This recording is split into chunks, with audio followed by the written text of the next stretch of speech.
Hello and welcome to ninja prep. This is Kapil Goyal, your educator and mentor for PG physics. तो अगर आप लोग Punjab lecturer cadre exam के लिए प्रिपरेशन कर रहे हैं तो मोस्ट इंपॉर्टेंट क्वेश्चंस की सीरीज आप लोग देख रहे होंगे।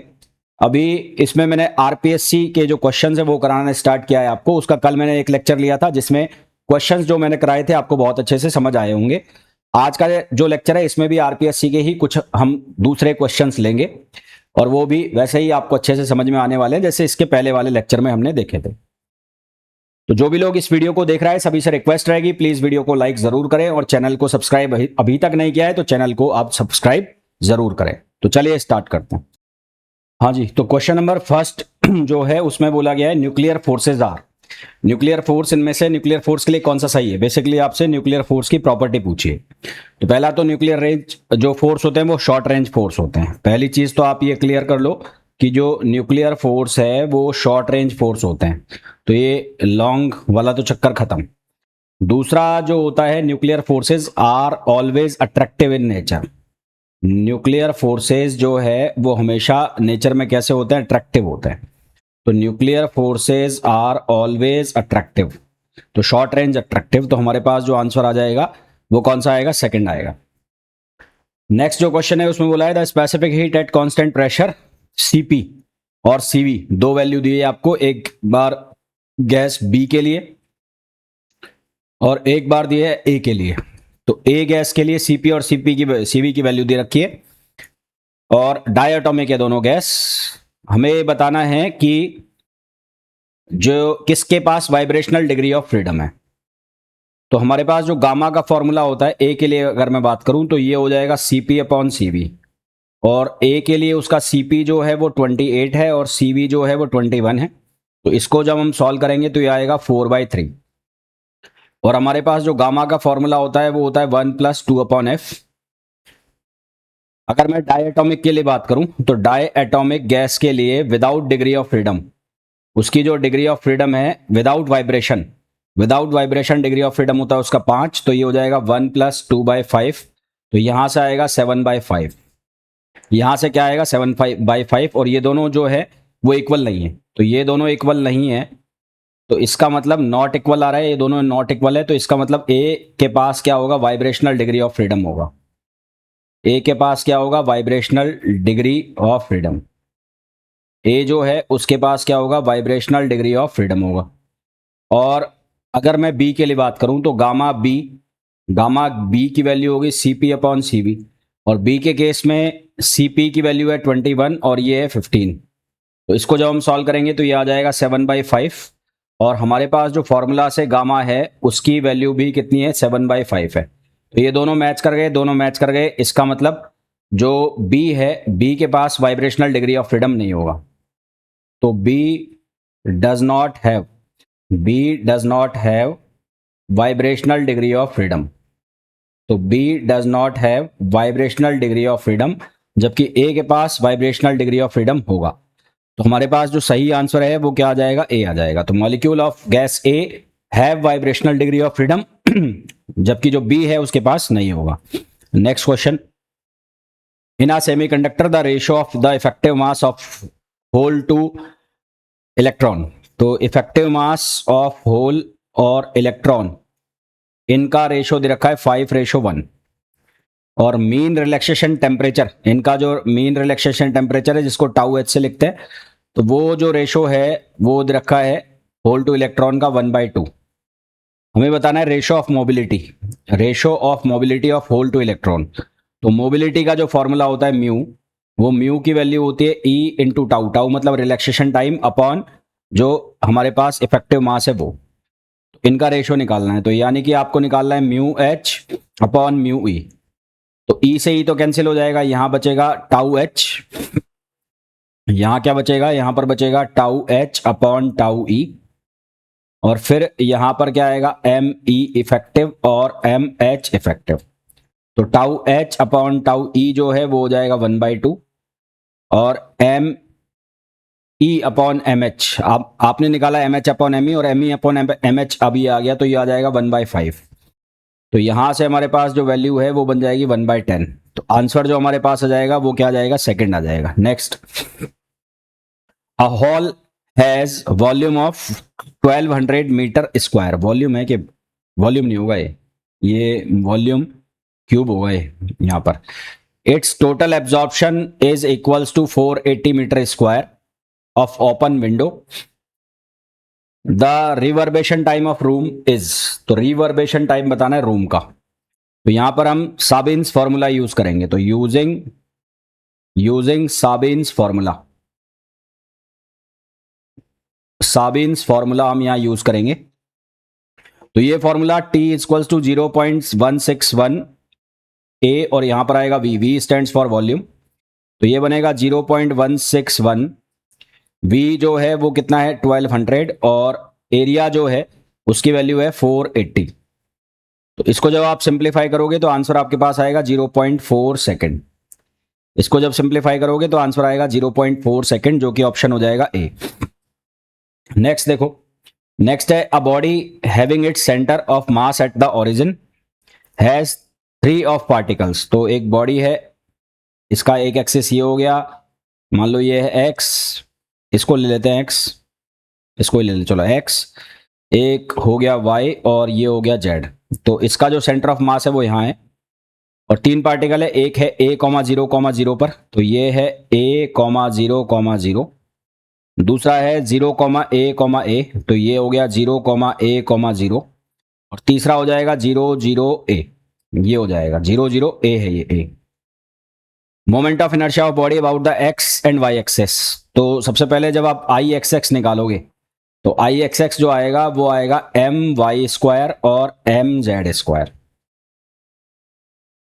एम वाई स्क्वायर और एम जेड स्क्वायर। तो यहां पर जो हम मान लेते हैं मास, तो वाई पर हम मास मान लेते हैं 2 और जेड पर मान लेते हैं 3, तो ये हो जाएगा m2 वाई स्क्वायर और ये हो जाएगा m3 वाई स्क्वायर। तो I X X m2 Y, Y पर कोऑर्डिनेट a तो a स्क्वायर और m3 जेड इस पर जो कोऑर्डिनेट है वो भी है a, तो ये हो जाएगा a स्क्वायर। इसी तरह से जब आप आई वाई वाई निकालोगे तो उसमें आएगा m1 एक्स स्क्वायर, तो m1 एक्स स्क्वायर ये हो जाएगा m1 a स्क्वायर और y वाला तो कंपोनेंट 0 हो जाएगा क्योंकि परपेंडिकुलर डिस्टेंस लेते हैं हम हमेशा, तो यहां से हो जाएगा m3 a स्क्वायर। अब हमें कहा है कि आई एक्स एक्स और आई वाई वाई जो है उसकी वैल्यू बराबर है और उसकी वैल्यू बराबर होकर कितनी है, ये है 0.20। तो इन दोनों को अगर बराबर करोगे तो a स्क्वायर कॉमन आ गया, यहां से ये बनेगा m2 प्लस m3 और इसी तरह से यहां से भी a स्क्वायर कॉमन आ गया, तो ये बनेगा m1 plus m3। a square से a स्क्वायर कट गया, m3 से m3 कट जाएगा, तो यहां से हमारे पास क्या बनेगा m1 इक्वल्स टू m2 बन जाएगा। तो m1 और m2 जो दोनों हैं आपस में क्या हो जाएंगे, इक्वल हो जाएंगे।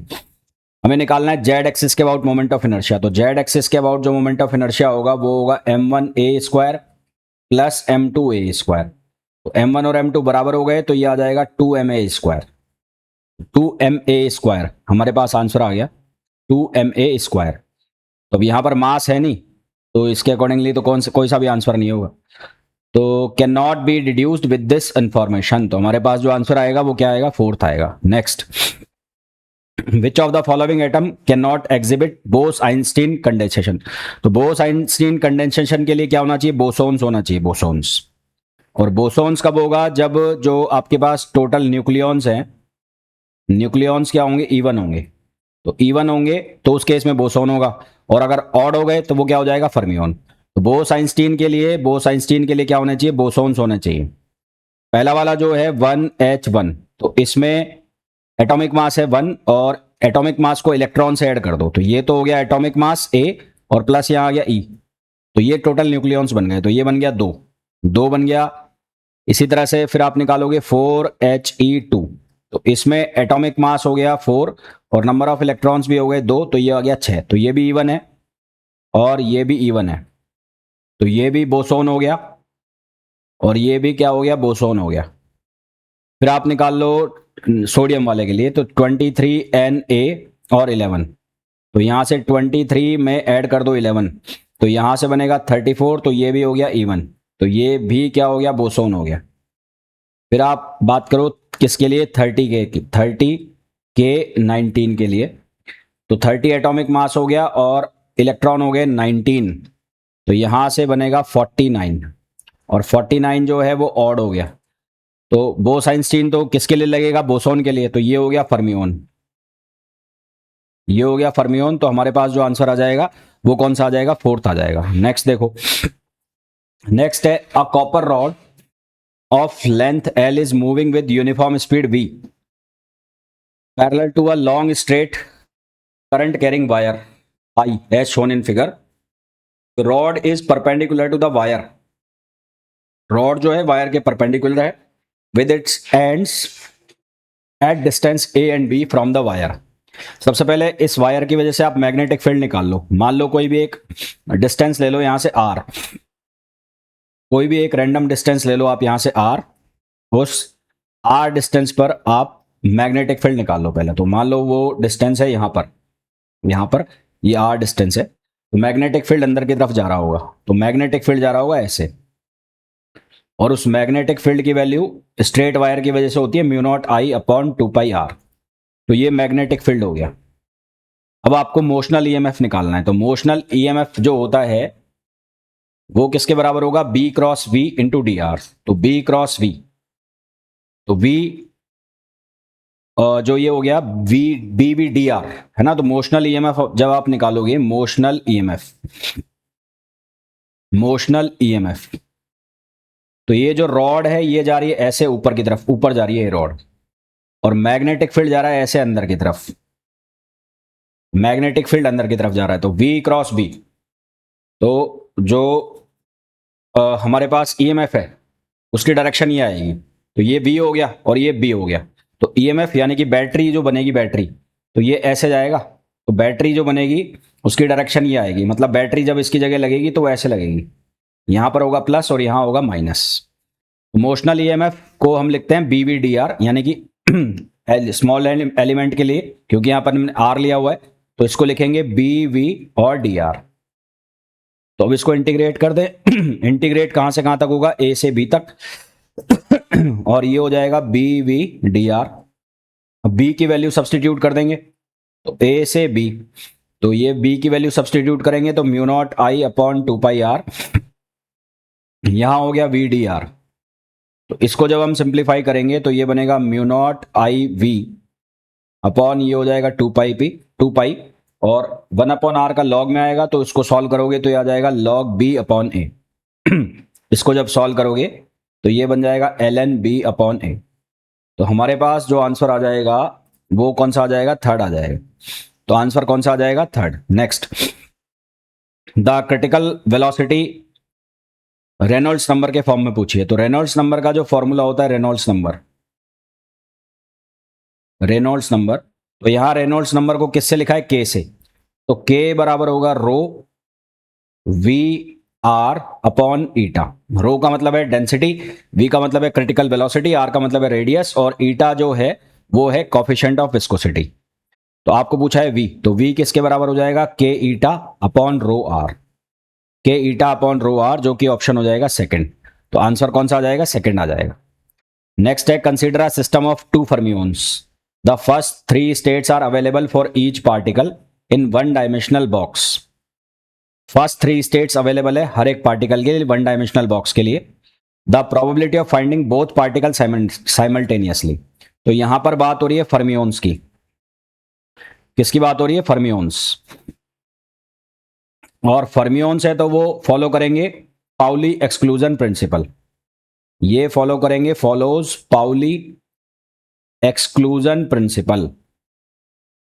जो फर्मियोन्स है वो फॉलो करेंगे पाउली एक्सक्लूजन प्रिंसिपल, और ये पाउली एक्सक्लूजन प्रिंसिपल को फॉलो करेंगे तो ये कहता है कि कोई भी 2 इलेक्ट्रॉन एक ही क्वांटम स्टेट में नहीं रह सकते। तो no 2 electrons, no more than no 2 electrons, no 2 electrons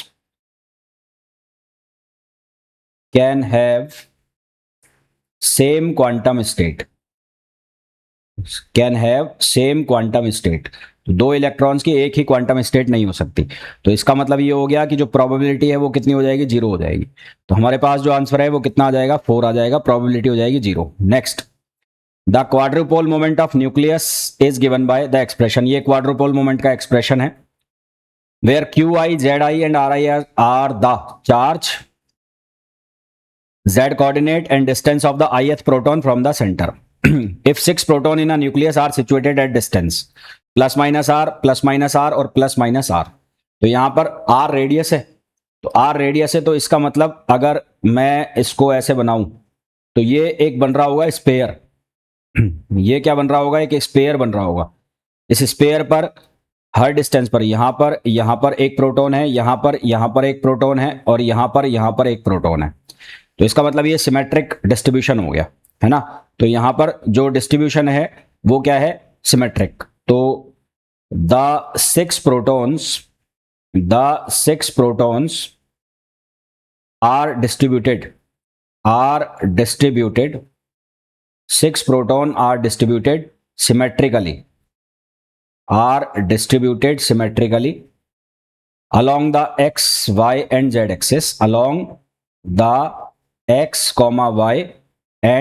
axis, इन तीनों एक्सिस के अलॉन्ग सिमेट्रिकली डिस्ट्रीब्यूटेड है। तो इसलिए जो क्वाड्रुपोल मोमेंट है वो क्या हो जाएगा, 0, क्योंकि जो इनकी डायरेक्शन है वो कंट्रीब्यूशन है, एक दूसरे को क्या कर देंगे, कैंसिल कर देंगे। तो Q की वैल्यू कितनी आ जाएगी, 0 आ जाएगी। सिमेट्रिकल डिस्ट्रीब्यूशन में 0 होती है वैसे भी। तो आंसर तुम्हारे पास क्या आ जाएगा, 4th आ जाएगा। Next, find the Fourier transformation. इसका फरियर ट्रांसफॉर्मेशन निकालना है।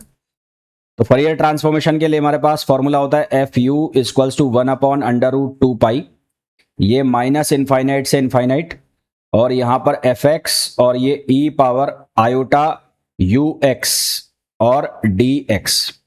अब यहां पर लिमिट देखो, आप इसको ब्रेक करो, 2π, एक बार आप ले लो माइनस इनफाइनाइट से और माइनस a तक, और फिर ये लिखो fx और e⁻∗ux dx, फिर आप लिखो 1/√2π और माइनस a से और a तक, और fx e⁻∗ux dx, और फिर आप एक बार ले लो 1/√2π, और अब ले लो आप a से और इनफाइनाइट तक। कहां से कहां तक लोगे, a से और इनफाइनाइट तक, और fx e⁻∗ux और dx। तो ये वाली जो वैल्यू है 0 हो जाएगी, क्योंकि इसके बाहर 0 है, इसके ये -x से -a से a तक वेरी कर रहा है।